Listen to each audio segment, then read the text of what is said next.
علیکم ورحمۃ اللہ تعالی وبرکاتہ۔ الحمدللہ رب العالمین والعاقبۃ للمتقین والصلاة والسلام علی سید الانبیاء والمرسلین وعلى آلہ وأصحابہ اجمعین اما بعد فاعوذ باللہ من الشیطان الرجیم بسم اللہ الرحمن الرحیم ان اولیاؤہ الا المتقون صدق اللہ مولانا العظیم وصدق رسولہ النبی الامین المتین الکریم ونحن على ذلك لمن الشاهدین والشاکرین والذاکرین والحامدین والحمدللہ رب العالمین۔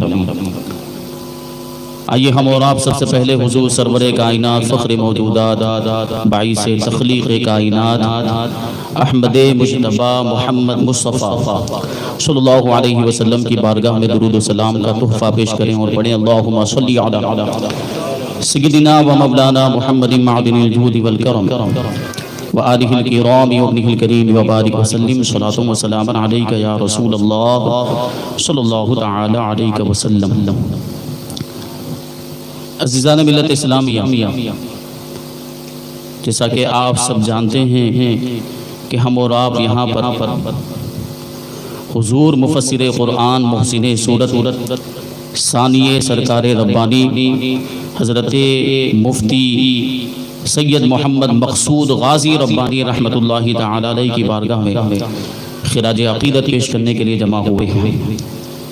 اللہ تبارک و تعالیٰ کی بارگاہ میں دعا کرتے ہیں کہ ہماری اس محفل کو اپنی بارگاہ میں قبول فرمائے اور اس محفل کو ہمارے لیے ذریعہ نجات بنائے، حضور مفسر قرآن کے نقش قدم پر ان کے بتائے ہوئے چلے ہوئے طریقے پر ہم سب کو عمل کرنے کی توفیق عطا فرمائے۔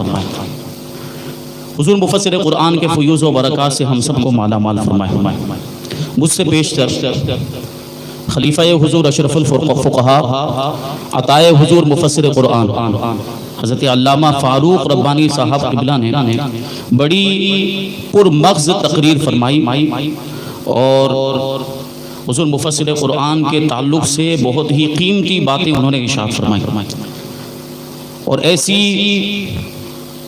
پرمغز ولولہ انگیز تقریر کے بعد کچھ کہنے کے لیے بچا نہیں ہے، لیکن پھر بھی حکم ہوا ہے تو حکم کی تعمیل کے لیے حاضر آیا۔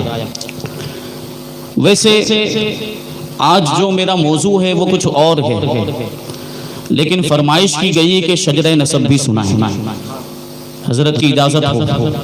یہ پہلے بھی سنا چکا ہوں شجرہ نسب حضور مفسر قرآن کا 34 واسطوں سے شجرہ پاک مولا کائنات علی مرتضیٰ شیر خدا رضی اللہ تعالیٰ عنہ تک پہنچتا ہے۔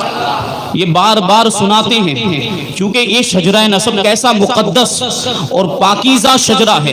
بڑے بڑے ائمہ اہل بیت کے اس میں نام آتے ہیں، مشائخ کے، پیران اعظام کے، علماء کرام کے، محبوبان بارگاہ الہی کے وہ نام اس میں آتے ہیں کہ ان ناموں کو پڑھ کر اور سن کر اگر کوئی دعا کی جائے تو وہ دعا بھی رب کی بارگاہ میں مقبول ہو جائے گا۔ حضور مفسر قرآن حضرت سید محمد مقصود ربانی یہ صاحبزادے ہیں، محبوب العلماء حضرت قاری سید عبد المعبود رحمۃ اللہ تعالی علیہ کے وہ صاحبزادے ہیں، اعلیٰ حضرت سرکار ربانی سید محمد عبد الرب رحمۃ اللہ تعالی علیہ کے اور وہ صاحبزادے ہیں سید امانت علی کے، وہ صاحبزادے ہیں مفتی سید دائم علی کے، وہ صاحبزادے ہیں سید محمد بشیر الدین کے، وہ صاحبزادے ہیں سید محمد غیاث الدین کے، وہ صاحبزادے ہیں سید محمد قطب الدین کے، وہ صاحبزادے ہیں سید محمد مشائخ کے، وہ صاحبزادے ہیں سید محمد معروف سید محمد کمال کے، وہ صاحبزادے ہیں سید محمد عبداللہ کے، وہ صاحبزادے ہیں سید محمد نصر اللہ کے، وہ صاحبزادے ہیں سید محمد معروف کے، وہ صاحبزادے ہیں سید محمد ناصر الدین کے، وہ صاحبزادے ہیں سید بندگی معروف کے، وہ صاحبزادے ہیں سید ابو اسحاق کیمیا نظر کے، وہ صاحبزادے ہیں سید صدر الدین راجو قطال رضی اللہ تعالیٰ عنہ کے جو جانشین اور خلیفہ ہیں حضرت مخدوم جہانیہ جہاں گش رحمت اللہ تعالیٰ علیہ کے، اور وہ صاحبزادے ہیں سید علی احمد کبیر کے، وہ صاحب صاحبزادے ہیں سید جلال الدین کے، وہ صاحبزادے ہیں سید علی معید کے، وہ صاحبزادے ہیں سید محمد جعفر کے، وہ صاحبزادے ہیں سید احمد کے، وہ صاحبزادے ہیں سید محمد کے، وہ صاحبزادے ہیں سید عبداللہ کے، وہ صاحبزادے ہیں حضرت سیدنا امام علی اشقر یا امام علی اصغر کے، وہ صاحبزادے ہیں امام جعفر زکی کے، وہ صاحبزادے ہیں امام علی تقی کے، وہ صاحبزادے ہیں امام علی نقی کے، وہ صاحبزادے ہیں سیدنا امام موسیٰ کاظم رضی اللہ تعالیٰ عنہ کے، اور وہ صاحبزادے ہیں سیدنا امام جعفر صادق رضی اللہ تعالیٰ عنہ کے، وہ صاحبزادے ہیں سیدنا امام باقر رضی اللہ تعالیٰ عنہ کے، اور وہ صاحبزادے ہیں امام زین العابدین رضی اللہ تعالیٰ عنہ کے، اور وہ صاحبزادے ہیں حضرت امام علی مقام امام حسین رضی اللہ تعالیٰ عنہ کے، اور وہ صاحبزادے ہیں خاتون جنت فاطمہ الزہرا رضی اللہ تعالیٰ عنہا کے، اور وہ زوجہ محترمہ ہے مولا کائنات علی مرتضیٰ شیر خدا رضی اللہ تعالیٰ عنہ۔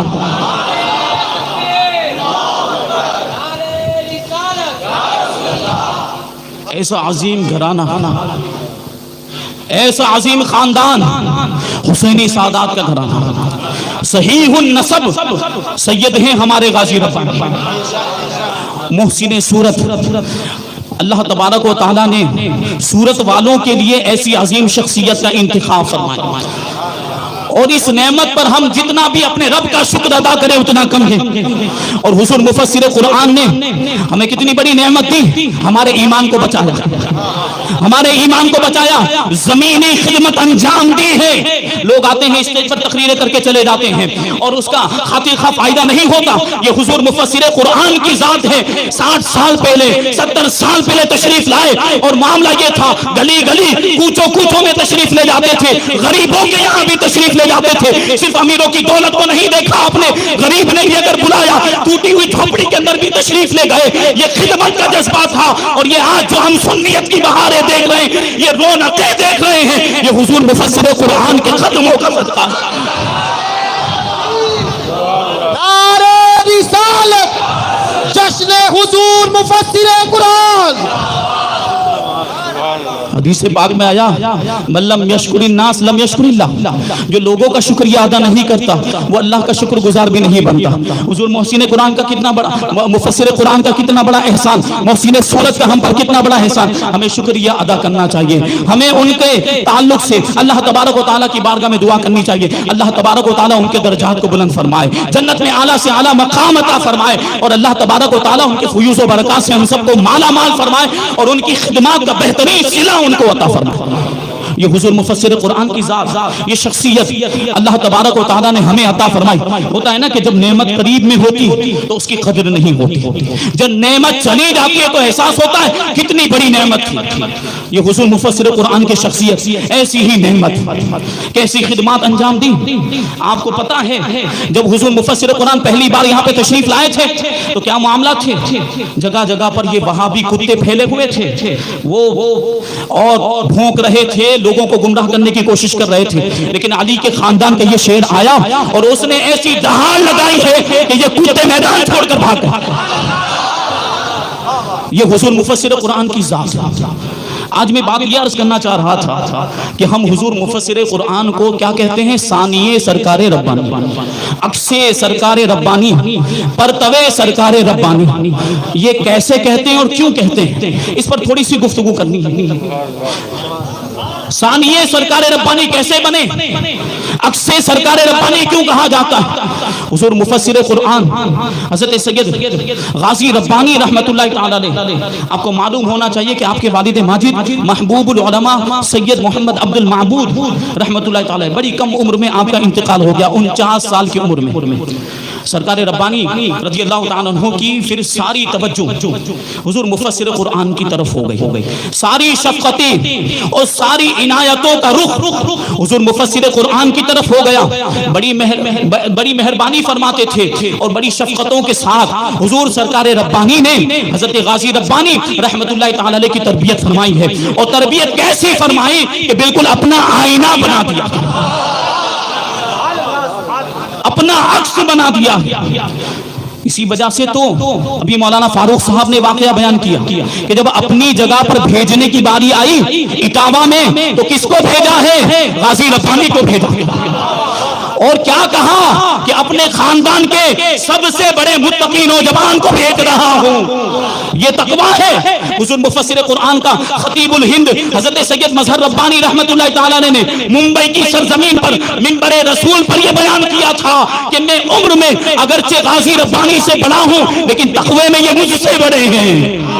یہ تقویٰ و پرہیزگاری اور عبادت اور ریاضت سرکار ربانی رحمت اللہ تعالی کے تعلق سے حضور مفسر قرآن خود بیان کرتے ہیں کہ سرکار ربانی اور فرائض اور واجبات اور سنتوں کی تو پابندی کرتے تھے، کثرت کے ساتھ نوافل بھی پڑھا کرتے تھے، راتوں رات اللہ تبارک و تعالی کی عبادت میں گزارا کرتے تھے، لیکن معاملہ یہ تھا کہ حضور سرکار ربانی اپنی عبادتوں کو چھپاتے تھے، نوافل جو پڑھتے تھے وہ لوگوں کے سامنے ظاہر نہیں ہونے دیتے تھے، ریاکاری کے خوف کی وجہ سے دروازہ بند کر لیا کرتے تھے، لیکن دروازہ بند کرنے کے بعد اپنے رب کی بارگاہ میں سربت سجود ہو جاتے تھے اور رویا کرتے تھے، گڑ گڑایا کرتے تھے۔ گھر والوں کو پتہ نہیں چلتا تھا، لیکن راستے سے گزرنے والے جو لوگ ہوتے تھے بعض اوقات سسکیاں سن کر، رونے کی آواز سن کر کافی دیر تک وہاں پر کھڑے ہو جایا کرتے تھے۔ یہ سرکار ربانی کی عبادت اور ریاضت کا عالم ہے، اور یہی شان حضور مفسر قرآن کو بھی ملی۔ ان کی عبادت اور ریاضت کا بھی یہی معاملہ کہ پانچوں وقت کی نمازوں کی تو پابندی کیا کرتے تھے، آپ تہجد کی نماز بھی پابندی کے ساتھ ادا کیا کرتے تھے، اور تہجد میں جب بیدار ہوتے تو پھر دوبارہ سوتے نہیں تھے، بلکہ جب تک فجر کی اذان نہیں ہو جاتی تھی اپنے رب کی عبادت میں مشغول رہا کرتے تھے۔ یہ ہے عکس سرکار ربانی، یہ فیضان ملا ہے حضور مفسر قرآن کو سرکار ربانی کا کہ اپنی ساری خوبیاں ایسا محسوس ہوتا ہے کہ اندھیل دی اور اللہ تبارک و تعالیٰ نے کیسا فضل فرمایا۔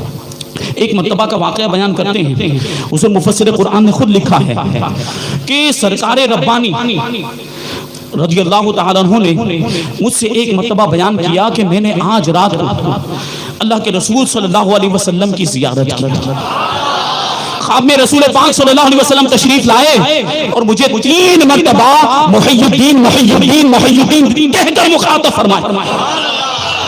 محی الدین کا مطلب کیا ہوتا ہے؟ دین کو زندہ کرنے والا۔ سرکار ربانی کو یہ لقب اللہ کے رسول کی بارگاہ سے ملا، دین کو زندہ کرنے والا، اور یقیناً حضور سرکار ربانی کی ذات سے دین اسلام کو زندگی ملی ہے، اور یہی خوبی منتقل ہوئی سرکار ربانی کے فیضان سے حضور مفسر قرآن کی ذات میں، اور آپ کی ذات کے ذریعے سے بھی دین کو ایک نئی زندگی ملی ہے۔ یہاں پر آپ دیکھیں سورت کے اندر سنیت کا کوئی معاملہ نہیں تھا، یا رسول اللہ کہنے والے نہیں ملتے تھے، لیکن حضور مفسر قرآن یہاں پر تشریف لائے تو دین کو نئی زندگی مل گئی، سنیت زندہ ہو گئی۔ یا رسول اللہ کہنے والے آج ہزاروں نہیں لاکھوں کی تعداد میں آپ کو نظر آئے۔ نعرے تکبیر، نعرے رسالت، فیضان حضور محسن سورت، فیضان حضور مفسر قرآن۔ یہ فیضان ملا ہے سرکار ربانی سے حضور مفسر قرآن کو۔ یہ دیکھیں اب خوبیاں کیسے منتقل ہوئی، معاملات یہ تھے۔ اب ظاہری شکل و صورت، روپ رنگ، قد کاٹھی اور شکل و صورت اور صباحت میں تو ظاہر سی بات مماثلت ہونی ہی چاہیے، کیونکہ پوتے ہیں اور پوتا مشابہ نہیں ہوگا تو کون مشابہ ہوگا۔ اخلاق و کردار بھی حضور سرکار ربانی جیسا، اور عادت و اطوار، چلنا پھرنا اٹھنا بیٹھنا، سارے جو انداز و طریقے تھے یہ سب سرکار ربانی جیسے تھے۔ ظاہر سی بات ہے تربیت جس نے فرمائی ہے اس کے طریقے نہیں سیکھیں گے، اس کی عادتوں کو نہیں سیکھیں گے تو کس کے طریقوں کو سیکھیں گے۔ یہ شان تھی سرکار ربانی کی کہ اپنا فیضان ایسا عطا فرمایا کہ خوبیاں بھی منتقل ہو گئی، صفات بھی منتقل ہو گئی، یہاں تک کہ عکس کہا جانے لگ گیا، یہاں تک کہ اپنے پوتے کو اپنا آئینہ بنا دیا گیا۔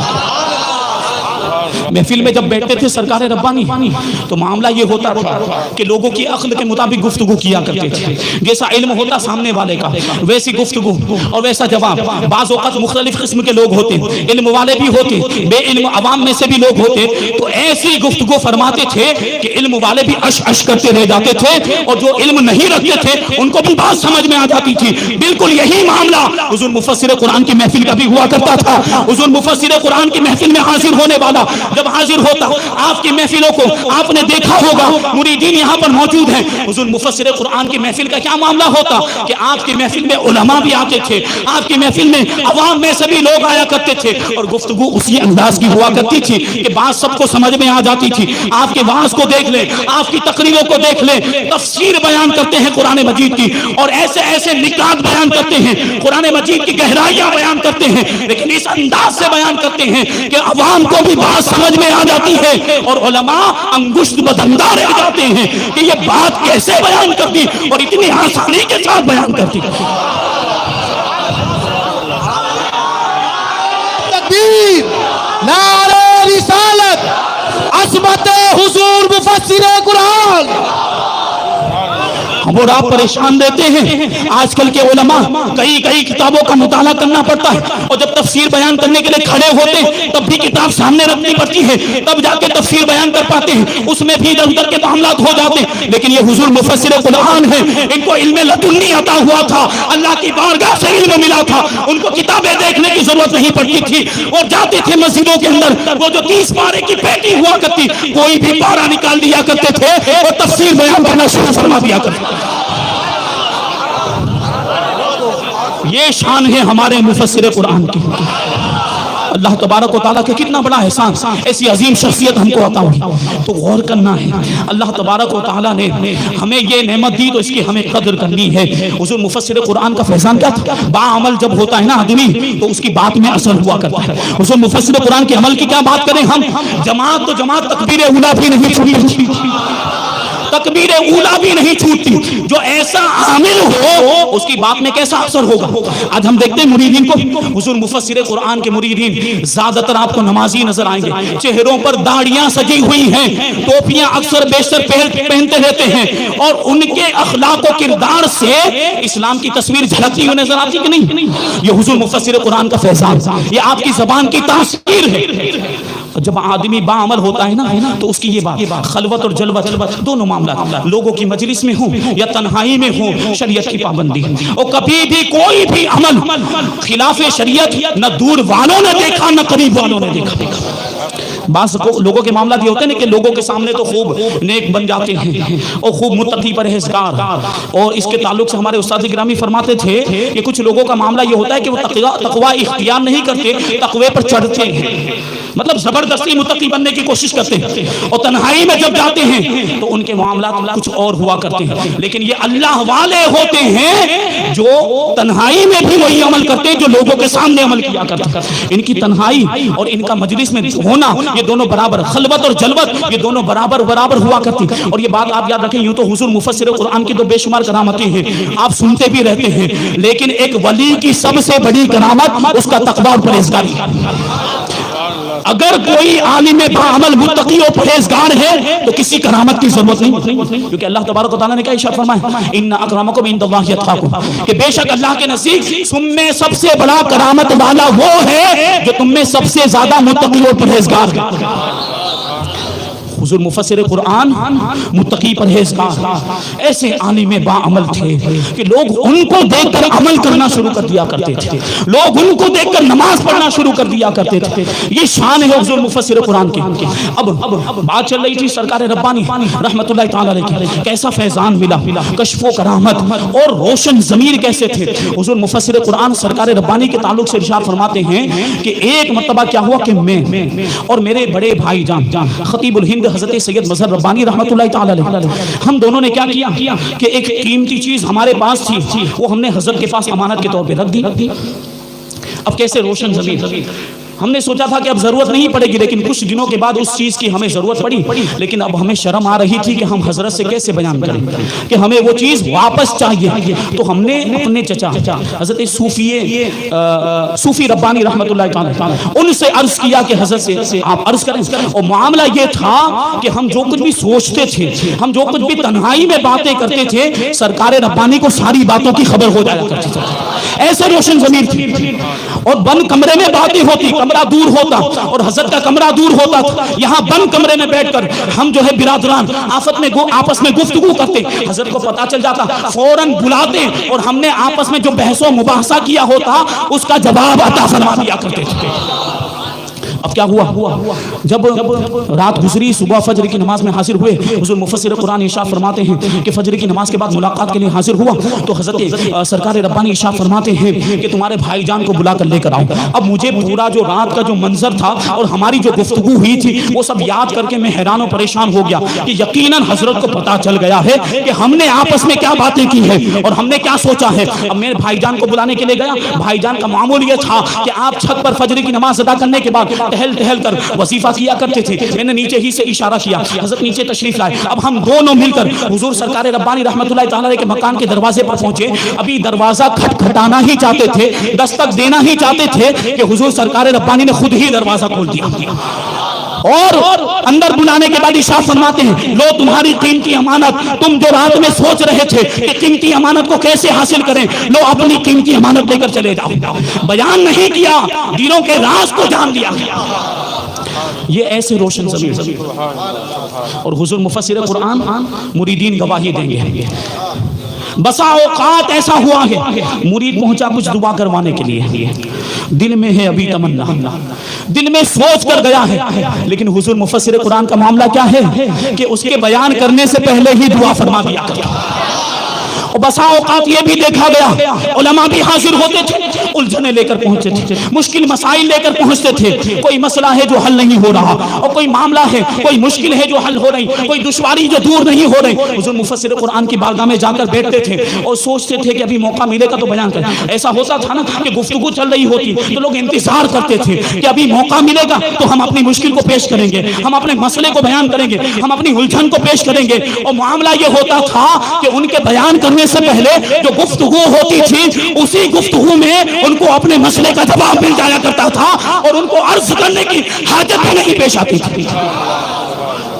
یہ دیکھیں کیسی مماثلت ہے حضور سرکار ربانی میں اور حضور مفسر قرآن میں، اسی لیے تو ثانیہ سرکار ربانی کہا جاتا ہے۔ مریدوں کا کیسا خیال رکھتے ہیں اور اپنے متعلقین کا، چاہنے والوں کا کیسا خیال رکھتے ہیں۔ واقعہ مشہور ہے، ایک مرتبہ خطیب الہند حضرت سید مظہر ربانی رحمۃ اللہ تعالی علیہ فیض آباد میں تقریر کرنے کے لیے تشریف لے گئے۔ حضور مفسر قرآن بیان کرتے ہیں کہ میں جبل پور میں سرکار ربانی کے ساتھ وہاں پر رکا ہوا تھا، آپ کے پاس ہی تھا۔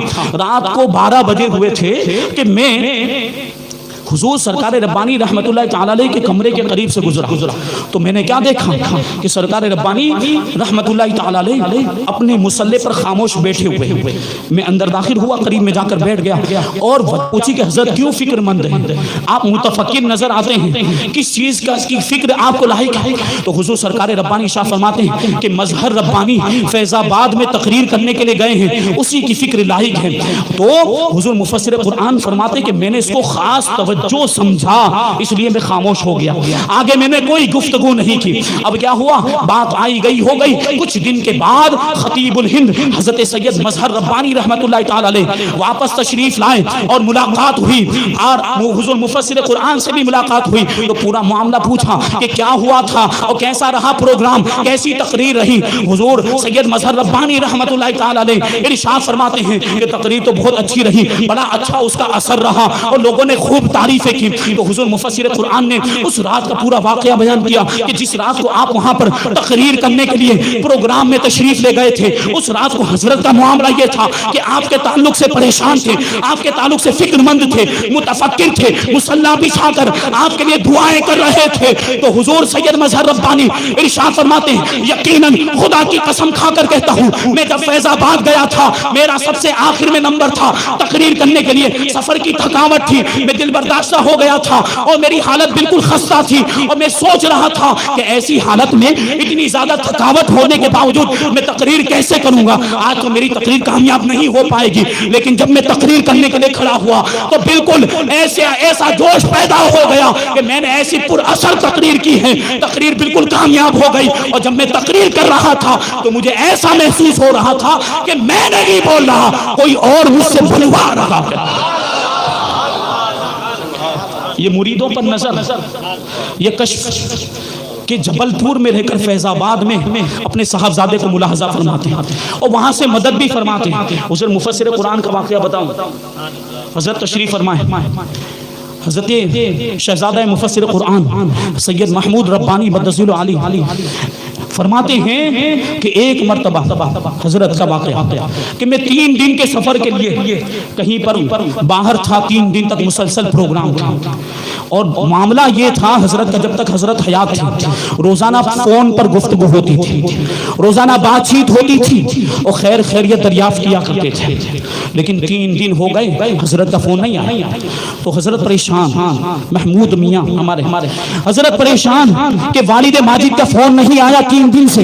3 دن کے بعد فون لگایا کہ حضرت کیا آپ مجھ سے ناراض ہو گئے؟ 3 دن ہو گئے، 3 دن سے بات نہیں ہوئی۔ میں حیران و پریشان ہو گیا کہ روزانہ بات ہوا کرتی تھی، روزانہ فون آتا تھا، روزانہ حضرت خیریت دریافت کرتے تھے، روزانہ پوچھتے تھے کہ آج کہاں پر پروگرام، روزانہ پوچھتے تھے کہ لفافہ، اور یہ ساری باتیں ہوا کرتی تھی، لیکن 3 دن سے آپ کا فون نہیں آیا۔ مجھے فکر لاحق ہو گئی کہ حضرت مجھ سے ناراض تو نہیں ہو گئے۔ جانتے ہیں حضور مفسر قرآن نے کیا جواب دیا؟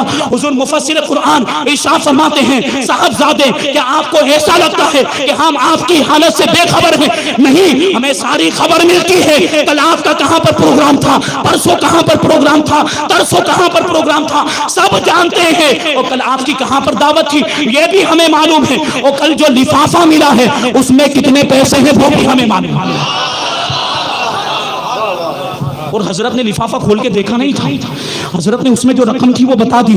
بعد میں جب لفافہ کھول کر دیکھا تو اس میں اتنی ہی رقم تھی جو حضور مفسر قرآن نے ارشاد فرمائی۔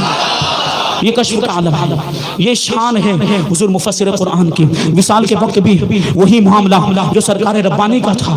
سرکار ربانی آخری ایام جب تھے تو خاموشی اختیار کر لی، کچھ بھی بول نہیں رہے تھے۔ حضور مفسر قرآن نے عرض کیا کہ حضرت کچھ بولتے کیوں نہیں، یہ خاموشی کیسی؟ تو حضور سرکار ربانی نے کیا ارشاد فرمایا تھا کہ خاموشی مانائے دارت کے در گفتن نمی آیت، کہ خاموشی میں جو بات ہے وہ بولنے میں نہیں ہوتی، وہ کچھ نہ کچھ پڑھتے رہتے تھے۔ حضور مفسر قرآن کا یہی معاملہ حامد میاں نے لکھا ہے کہ آخری ایام جب آئے، جب وفات کا وقت قریب آ گیا تو آپ نے بھی خاموشی اختیار کر لی، کسی سے زیادہ بات نہیں کرتے تھے، ضرورت جتنی بات کیا کرتے تھے، اور ہمیشہ ہونٹ ہلتے رہتے تھے، ایسا معلوم ہوتا تھا کہ کچھ نہ کچھ پڑھ رہے ہیں۔ سرکار ربانی کا واقعہ حضور مفسر قرآن نے یوں بیان کیا کہ آخری جب دن تھا اور مغرب کا وقت آیا، انتہائی کمزوری کا عالم، بیٹھ نہیں سکتے تھے، لیکن اس کے باوجود سہارا دے کر بٹھایا گیا۔ مغرب کے بعد حلقہ شریف کے اندر حاضر ہوئے، اور حلقہ شریف میں جو معمول اللہ اللہ کا ذکر کیا جاتا، کمزوری اتنی تھی کہ حضور سرکار ربانی زبان سے کچھ بول نہیں پا رہے تھے، آواز نہیں نکل رہی تھی۔ حضور مفسر قرآن بیان کرتے ہیں میں سب سے زیادہ قریب بیٹھا ہوا تھا، اگرچہ زبان سے آواز نہیں آ رہی تھی لیکن سرکار ربانی کے دل سے اللہ اللہ کی آواز آ رہی تھی، اور ایسا معلوم ہوتا تھا کہ کوئی جوان آدمی اللہ کا ذکر کر رہا تھا۔ اور حضور مفسر قرآن کا واقعہ کہ آخری دن ہے جس شب کو آپ کا انتقال ہوا، اس شب میں بستر پر لیٹے ہوئے ہیں اور زبان ہلنے لگی، ہونٹ ہلنے لگے، تو ہمارے محمود میاں مدثر علی نے اپنے ہونٹوں کو قریب کیا، اپنے کان کو قریب کیا کہ سنیں کہ حضرت کیا پڑھتے ہیں۔ حضرت اللہ اللہ کا ذکر کر رہے تھے، اللہ اللہ کا ذکر کر رہے تھے۔ پوچھا حضرت کیا حلقہ شریف پڑھ رہے ہیں؟ حضرت نے اشارہ کیا کہ ہاں حلقہ شریف پڑھیں۔ اجازت طلب کی کہ کیا ہم بھی آپ کے ساتھ پڑھیں؟ اجازت عطا فرمائی تو سب نے حلقہ شریف پڑھنا شروع کر دیا۔ یہ مماثلت ہے، اور اسی وجہ سے ہم حضور مفسر قرآن کو ثانی سرکار ربانی کہتے ہیں۔ یہ شان حضور مفسر قرآن کا سورت والوں پر اتنا بڑا احسان ہے۔ اور حضور مفسر قرآن جب ظاہری طور پر دنیا سے تشریف لے گئے تو ہمیں ایسا لگتا تھا کہ اب ان کے بعد کون ہمیں سہارا دے گا، کون ہمارا مسیحا بنے گا، تو حضور مفسر قرآن اپنے لخت جگر کو ہمیں عطا فرما کے حضرت محمود میاں تشریف فرما ہے، اور سورت والوں کے لیے ان کا انتخاب خود حضور مفسر قرآن نے فرمایا، اور ان کی تربیت اپنی نگاہوں کے سامنے رکھ کر حضور مفسر قرآن نے خود فرمائی۔ بڑی شفقتیں فرمایا کرتے تھے، بڑی محبت فرماتے تھے۔ اب سوچیں حضور مفسر قرآن نے ان کو کیسی تربیت کی، اسلام کے سانچے میں ان کو کیسا ڈھالا ہوگا۔ اسی وجہ سے تو ہم دیکھتے ہیں کیسے باعمل ہیں۔ ہم نے سنا، بیان کرنے والے بیان کرتے ہیں کہ حضرت کی عصر کی سنتیں بھی نہیں چھوٹی۔ یہ معاملہ اور آج کے پیروں کا معاملہ یہ دیکھیں ہم کہ پیروں کے معاملات ایسے بگڑ گئے ہیں کہ پیری مریدی کو دھندا بنا دیا۔ دیکھتے ہیں نا کہ اسلائی میں بڑا کمانا، لیکن حضرت کے معاملات اور حضرت کے خاندان کے معاملات دیکھیں، یہ مریدین کی خدمت کرتے ہوئے نظر آتے ہیں۔ ابھی آپ نے واقعہ سنا کہ نہیں سنا؟ حضور مفتی اعظم جب باندہ تشریف لائے تھے تو حضور مفسر قرآن نے شہزادوں کو بھیج دیا خدمت کرنے کے لیے۔ شہزادوں، یہ الگ بات ہے کہ حضور مفتی اعظم نے منع کر دیا۔ ابھی تازہ واقعہ مجھے یہاں پہ جو بیان کرنے والے ہمارے دوست احباب ہیں، انہوں نے بیان کیا کہ ابھی یہ لوگ باندہ شریف عرس میں تشریف لے گئے تو کیا ہوا، جب واپس ہونے لگے سورت والے، ٹرین لیٹ تھی تو شاہد میاں خود اسٹیشن پر کھانا لے کر آئے ہیں۔ ایسا خاندان کہاں ملے گا، ایسی خانقاہ کہاں ملے گی؟ اور جب ٹرین چل گئی اور ٹرین کچھ فاصلے پر پہنچی، وہاں سے فون کر کے محمود میاں نے کھانے کا انتظام فرمایا۔ نعرے تکبیر، نعرے رسالت، خاندان اہل بیت، فیضان حضور محسن صورت، ایسی عظیم شخصیت حضور مفسر قرآن نے ہمیں عطا فرمایا، جو مریدوں کا اتنا خیال رکھتے ہیں، جو مریدوں کا اتنا لحاظ کیا کرتے ہیں۔ اب سوچیں یہ پیران اعظام ہیں، یہ پیر زادے ہیں، وہ کتنا بڑا ان کا مرتبہ، یہ سید زادے بھی ہیں، آل رسول بھی ہیں، عالم دین بھی ہیں۔ ہمیں ان کی خدمت کرنی چاہیے، ہم ان کے قدموں کی جوتیوں کے برابر بھی نہیں ہیں، لیکن یہ شہزادے ہماری خدمت کرتے ہیں۔ یہ سوچیں ان کے پاس کتنا بڑا ظرف ہے، اللہ تبارک و تعالیٰ نے کتنا کشادہ دل عطا فرمایا۔ تو قدر کریں، اللہ تبارک و تعالیٰ نے یہ نعمتیں ہمیں عطا کی۔ وقت ختم ہو گیا، اللہ تبارک و تعالیٰ کی بارگاہ میں دعا کرتے ہیں کہ جو کچھ بھی بیان ہوا اس پر ہم سب کو عمل کرنے کی توفیق عطا فرمائے۔ حضور مفسر قرآن کے فیضان سے ہم سب کو مالا مال فرمائے، آپ کے بتائے ہوئے چلے ہوئے طریقے پر ہم سب کو عمل کرنے کی توفیق عطا فرمائے۔ وما علینا الا البلاغ۔ السلام علیکم۔